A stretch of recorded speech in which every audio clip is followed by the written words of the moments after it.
ஏன்னா அருண் ஆணையரா இருந்தாரு, இப்ப லஞ்ச ஒழிப்புத்துறை இயக்குனரெல்லாம் கடும் எதிர்ப்பு இருக்கு. பல பத்திரிகையில வந்து கட்ட பஞ்சாயத்து செய்பவர் அப்படின்ற ஒரு விமர்சனம் இருக்கு. உங்களோட கருத்து என்ன சார்? இதெல்லாம் என்னுடைய கருத்தும் அதே தான். அருண் நியமனத்தை நீங்க எப்படி சார் பாக்குறீங்க? அதாவது அவர் வந்து திமுக ஆட்சி காலத்தில் சென்னையுடைய ஆணையரா பணியாற்றினார். அவர் மீது ஏகப்பட்ட குறைகள்லாம் இருக்கு, அவர் மீது இருக்கு, புகார்கள் நிறைய இருக்கு, அவர் மீது இருக்கு. அவரை வந்து லஞ்ச ஒழிப்புத்துறை வந்து ஏடிஜிபியா நியமனம் செய்திருக்கின்றார்கள். இதை வந்து முதலமைச்சர் விஜய் அவர்கள் மறுபரிசீலனை செய்ய வேண்டும். ஏன்னா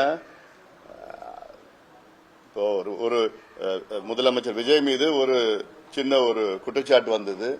அவருடைய ஜோதிடர் அவரை வந்து அவருடைய அரசியல் ஆலோசகராக ஓஎஸ்டியா நியமனம் செய்ததற்காக ஏதோ சட்டமன்றத்துக்குள்ளெல்லாம் கடுமையா விமர்சனம் வந்தது. அதுல பாத்தீங்கன்னா ஒரு முதலமைச்சர் உடைய ஓஎஸ்டி அவர் வந்து யாரு வேணா போடலாம், அது முதலமைச்சருடைய பிரரோகேட்டிவ். அவருடைய உதவியாளரோ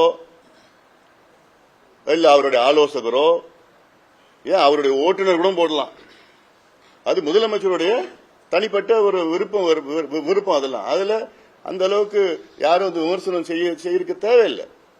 ஆனாலும் அந்த சின்ன விமர்சனத்துக்காக அந்த ஆணையை திரும்ப பெற்றார். சரி, அது அழுத்தம் வந்தது, ஒரு விமர்சனம் வந்ததுன்னு பண்ணிட்டு இருக்காரு. இப்ப இவ்வளவு பெரிய விமர்சனம் வந்துட்டு இருக்கு. நல்ல அதிகாரிகளை நியமனம் பண்ணாதான் நல்ல ஆட்சி செய்ய முடியும்.